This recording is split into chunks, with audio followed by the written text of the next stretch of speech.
Joining us now to review some of the headlines of today's newspapers from around the world is Arise News analyst Emmanuel Efeni, the great Malabite action. Good morning, Ruben. Good morning. Good morning, Rufai. You know what came to my mind when I saw you? You are the great Malabite Odidigbo Igbo. That's somebody's title, please. Rufai, the man who wants to open the womb of time today. Yes, we'll start the review with this day Nigeria's newspaper of record. The lead story, Buhari hands over transition documents to Tinubu, bestowed on him GCFR, Shetima GCON, says he ran good race, finished his course as president, charges President-elect incoming VP to lead with wisdom, courage, compassion, reiterates former Lagos governor has experience, capacity to lead country. Tinubu to Buhari, wherever you are, be it Daura or Niger Republic, expect knocks on your doors. Says he's aware of the enormous responsibility ahead of him. Yes, the transition in full gear. Yesterday, the transition documents handed over to President-elect Bola Ahmed Tinubu, and of course being charged about the enormity of the work ahead of him when he assumes office on Monday, May 29. Of course, you should know better. We've all been in this country. His party, the APC, has been in power for 8 years. He knows the shortcomings where the outgoing government has not done well, and they are very glaring for him to deal with. And we just hope Bola Ahmed Tinubu, GCFR, will hit the ground running. No excuse, because he's been part of the party that has been in power for the last 8 years. We expect him to know where to plug the loopholes, where to pull the plugs, and ensure that the engine of state works very well for the good of the greater number of Nigerians. Now, also reporting that story, the Nigerian Tribune newspaper, I will not disappoint Nigerians. Tinubu, Buhari confessed GCFR, GCON on him. Shetima, yes. And, of course, above the masthead, what we will remember Buhari for, Nigerians speak. And they started highlighting the following: lazy youths. Yes, it was President who made that statement somewhere outside the country. Longest ASU strike in Nigerian history. Twitter ban. Naira to buy Naira. Railway, of course, there were improvements in the railway system. Some friends of mine happily travel to Ibadan these days by train with their family. Something they never thought of many years ago. And of course, border closure, one of the highlights. Border closure that brought pain without any gain. Of course, banditry, which is still raging in Zamfara, in many parts of the country. Second Niger Bridge, of course, just commissioned, and that, of course, to the credit of President Muhammadu Buhari. So, the good, the bad, and the not so ugly are also part of the Buhari legacy, according to the Nigerian Tribune, speaking to Nigerians. Now, the Vanguard newspaper, I know extent of task ahead won't fail Nigerians. Tinubu, of course, below the photograph, in the front page of the Vanguard newspaper, rate of killings worrisome. Southern Middle Belt leaders. Yes, this is also bloodstains on the path as President Muhammadu Buhari leaves office, people are still dying. In the last couple of weeks, over 130 people killed in Plateau State alone. And Benue too. yes, of course, Benue too. Benue. On the 22nd. Yes. So these are things Nigerians will also remember the president for. The Daily Independent newspaper, I ran a good race. I have finished my course. Buhari confers highest national honor on Tinubu.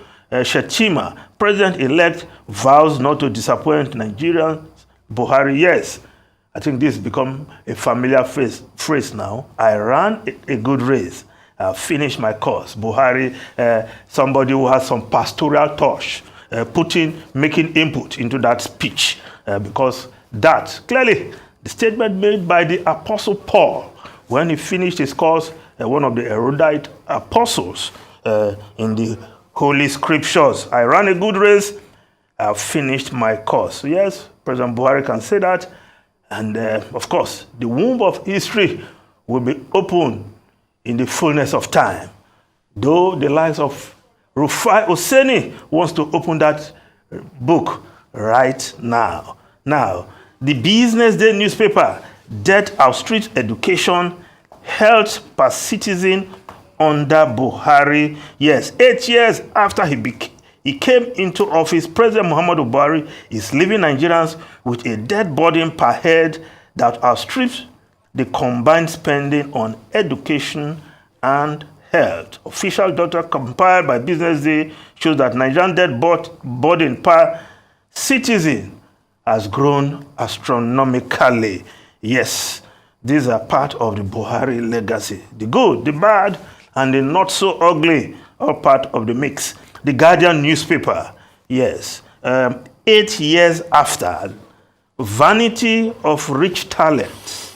As football declines, team sports wobble without laurels. Of course, looking at sports performance in 8 years of President Muhammadu Buhari, only a couple of weeks ago, we saw the Golden Eaglets crashing out of that age grade tournament, the tournament that Nigeria once colonized, winning the first edition and a number of other editions along the line. Of course, records were set under the watch of President Muhammadu Buhari. Toby Amosan, of course, she set a world record. You cannot take that away. But of course, when it comes to football, the number one sport in the country, Nigerians have had a lot of heartache, headache. Yes, sir. Yes. And do you blame that on the president or those who decide to sack a coach who qualified Nigeria for tournaments with a couple of matches to spare and bring in a Nigerian coach and expect us to do well?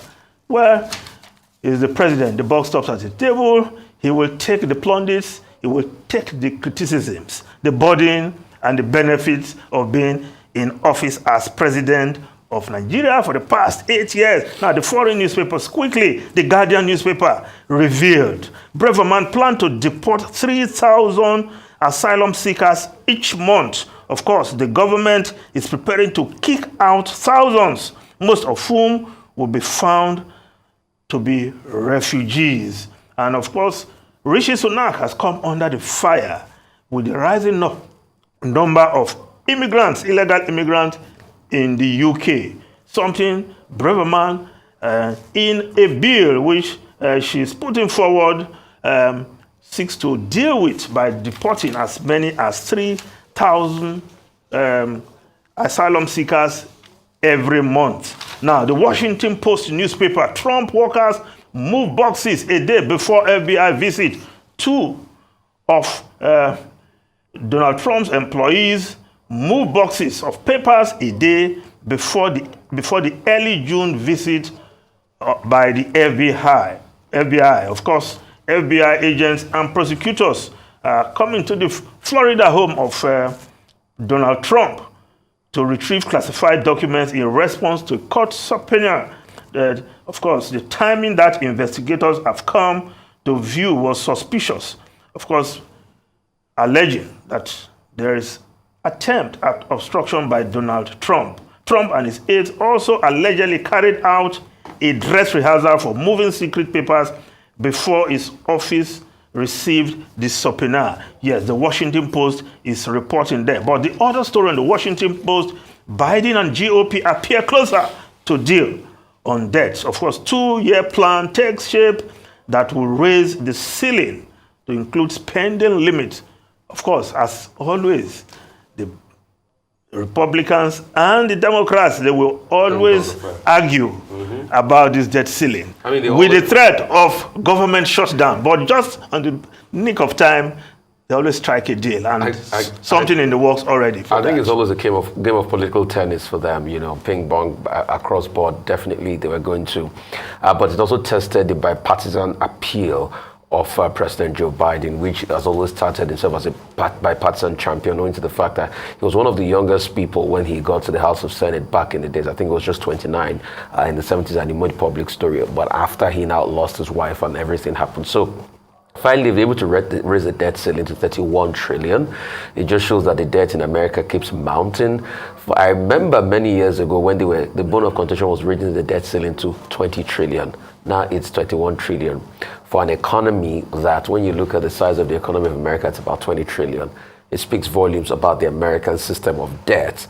But you see, the question is, do they have a leverage? You see, this is the difference between America and Iran. Yes, they have a leverage, because in governmental revenue, government makes, sizable amount in taxes and all of that. I think close to 5 trillion or thereabout year on year with all of that, with other forms of, revenue. So they have a revenue to hedge it. In our own case, we don't have revenue. That's the problem. That's why you see debt to service ratio is on the increase. The ratio at which we are servicing our debt, revenue to debt service ratio is on the increase. The revenue at which we are used to service our debt is over 90% because we don't take in enough revenue, and that's the problem we have here. Because I'm sure a lot of people will look at it. Look at America's debt. They are raising debt to 31 trillion, but heck yeah, they take close to 5 or 6 trillion, in tax, 5 trillion in tax remittances alone. And the economy is viable, it's working and all of that. But I want to come back to a story that I saw that scared me. And you see, these are just one of the indications of the kind of government President Muhammadu Buhari ran in the last 8 years. The interview with the education minister, I think he should never have come out to say that he knew nothing about education when he was given the appointment. Is it a joke we are running here? But he wasn't the only one who said that. But it is when Shola was made Minister of Internal Affairs, he said, I don't know anything about Internal Affairs Ministry. See, but the truth has to be said. Shola can say he doesn't know anything about Internal Affairs Ministry. But education is a very important and pertinent ministry. We should not have people that will do trial by error in education. And it was indicative. Look at our education prospects in the last 8 years. Riddled by ASU strikes here and there, riddled by all sorts of very, very... I now forgive Adamu because obviously he doesn't know anything about it. That's why he was saying all the things he was saying during the ASU strike. if we have a country that wants to develop, should we have people that, even if you don't know anything, can't you go and get oversight information? I was discussing with Professor we should not be doing this in this country. Before she came on set about who to appoint, get a professor. He said, look, it's not just you don't just appoint any professor as Minister of Education. That person has to be somebody who has a grasp of the education, who has not just any professor or you appoint. And she made that point yesterday. Yeah. Truly. But Minister Adamu has in fact done much better than other persons who have occupied that position of Minister of Education. For a fact, we can say that it was under his watch that JAMB, the Joint Admissions Matriculation Board, which used to be a center for all kinds of shenanigans, became a profit-generating, revenue contributing, revenue-generating agency under Professor Ishaq Oloyede, who works closely with Minister Adamu. And it was also under the same Minister Adamu that we have a National Universities Commission that has paid more attention to standards, quota, and all of that within the system. So if we're doing, an assessment, a holistic, fair, perhaps objective assessment of the Buhari administration, what has been done beyond the crisis with labor, with salaries, with ASU strike, you see that in terms of policies, in some other regards, you know, the Ministry of Education can point to certain things. That's not about that. But to be fair to Adamu, he said he got experts. No, to work with him, to come up with policies. Fine. It wasn't as if he remained. No. When you are made a minister, yes, you know, you are put in a policy position. It doesn't mean that you know it all. You know, the state provides the opportunity for you to recruit the best hands to do the job. However, the biggest problem that we have with regard to the appointment of ministers or persons into positions is that people are just appointed for political reasons. And that's why some persons have been arguing that when ministers are appointed and they go to the Senate for, you know, appearance and screening, the portfolio should be attached to the appointment. If you say, Mr. X, we're going to make you minister, you tell him, okay, we're going to make you minister of internal affairs. Even if he's the dumbest man on earth, at least let him go and read up and seek advice before he gets into that office. Look, some ministers get into the office, they don't know what it is all about. They have no knowledge of civics. The only relevance is that they organize some area talks to deliver votes, and then at the end of the day, they get this position. They spend 6 months. Why don't you just say they deliver votes? They don't know. They don't have to organize talks to deliver votes. They may just be popular in their locality. Okay, but you know how it works. They don't know anything about procurement processes. Most of them will get there for 6-7 months. They know nothing about procurement. When they come to council 1 year later, they will tell you their budget performance is, well, they don't know. I mean, I was trying to study the environment. That's part of the tragedy of Nigeria. We put wrong pegs in wrong holes. So that's that about Is that really peculiar to Nigeria, Ruben? It's peculiar to Nigeria. You look at Japan now. Look at the cabinet in Japan. Look at the cabinet in China. These are properly educated. Let me also draw your attention. Not somebody just jumping Ruben, with no education. The first Secretary of State, positions. the first Secretary of State under Donald Trump. Where was he brought from? He was the head of Mobile. And he was brought to become... You are comparing apples and oranges. No. You are comparing... No, we know how that Secretary of State ended. When he was sacked while on the official trip to Africa. Ruben. No, Fanny. It's not peculiar to Nigeria. No, Rex Tillerson had international exposure. This is what... Head of President of Mobile? And you suddenly foreign affairs, in charge of foreign affairs. Does that make you... You don't know that a multinational company... A multinational company? You know how it ended. With and eventually he was sacked while he was on a trip in Africa. A multinational corporation is an important part of international relations and international diplomacy. No, Rex, what it is. However, I wanted to talk about Braverman. Yes. Yeah, you refer to the... Suella Braverman. Yes, she used to be Attorney General. She's now Home Secretary. You refer to the illegal migration bill that is going through Parliament at the moment. And she's already saying, 3,000 asylum seekers will be pushed out every month. And that has been a major issue. And there are MPs, members of parliament, who are accusing the conservatives, the Tories, of incompetence, complete incompetence in terms of how they have handled immigration.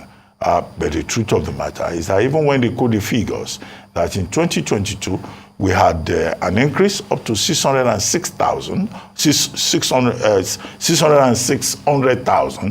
and that the prospect is that will hit 700,000 this year. And the Nigerians, your brothers, the Japa people of Nigeria, you know, that they account for about close to 68,000 in 1 year alone, bringing dependence into the United Kingdom.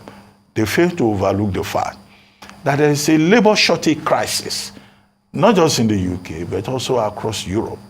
And the UK, where people don't want to do certain works, they don't want to be haulage lorry drivers, they don't want to be butchers, they don't want to be, they don't want to do certain kinds of job. They prefer to live on the door.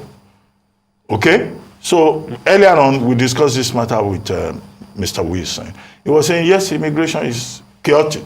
It's a crisis and all that. Okay, but if people don't want to do basic jobs, they want to live on... Well, some ministers are saying they will teach them how to drive. They want to live on benefits. They will teach them how to drive lorries. Nigerian nurses want to go to the UK. They want to work. They need them. Nigerian butchers, if they are given a chance, they want to come to the UK. We have been talking about students. In fact, motopark touts in Lagos, if you give them visa, they will relocate to the UK. And that's why there is another report saying, that's a report by Phyllis Consulting, indicating that the rate of the percentage point of Nigerians who are leaving the country is about 52%. And these are persons in the professions, in tech. Oh, professionals. In tech, yes. In medical. So Nigeria faces a crisis. If we were to go by that report by Phyllis Consulting, which I think was presented yesterday. So you find a situation whereby Nigeria is now at a point that Ireland find itself at the turn of the 19th century. So when you talk about Irish Americans and all of that, many of them left because the condition at the turn of the 19th century in Ireland was not conducive enough. Yes. So they all went. There was hardship. They all went to America. So today now everybody is coming home. I'm a descendant of Irish Americans and all of that. That is what is going to happen to Nigeria. Most of our talented people, they will leave because we have not provided an enabling environment. Ruben, and one of the challenges... You are not leaving, Ruben. No, I'm not going anywhere. We are here together. If I get a chance tomorrow, I will run this country. I can't do it. I mean, you know. We are here. Breaking news. Dr. Ruben Apati indicates interest for presidency in year Ruben, we are here. I can run this country. Yes, yes, we can run it. Yes. So we're going nowhere. We're going nowhere. We can run this country. This is a challenge. Dr. So Apati. there are some of us who will stay here. Yes, and run this country. But the challenge is that there are more people who are leaving. 52%. That's about half of the talent pool of Nigeria. Talent pool of Nigeria. It's alarming. It's alarming. Please, Mr. Fini. No, we hope the next government, Mr. May 29, will set things right. Can I even ask you a question? Yes. Those that are even running, do they have half of Dr. Abati's cerebral acuity as we speak today? Challenge me on that. No. Fact check me. Those that are running it, do they have half of Dr. Abati? No, Dr. Abati. I don't want to compete with my fathers. Dr. Abati. When it is my time. What primary school did you go to? You are still talking about when it's your time. Dr. Abati, what primary school did you go to? No. At least I know your primary school. I know your secondary school. No, I did NYSC. You did NYSC. And I know your university. I know all your degrees. Stop the wawules. Stop the wawules. We want to go eat jollof rice. Somebody I know is primary school. I was like, I would rather support him. Ruben, it's okay, Rufai. Everybody, you have the right to edit your biography to suit your purpose. I don't think that's a crime. Okay. Okay. But you don't have the right to tell lies. But you people should stop this, please. We are waiting for Monday. And Nigeria must move on. We'll focus on the issues of development of the economy and how all of us can work together. Thank you very much, Emmanuel Efere.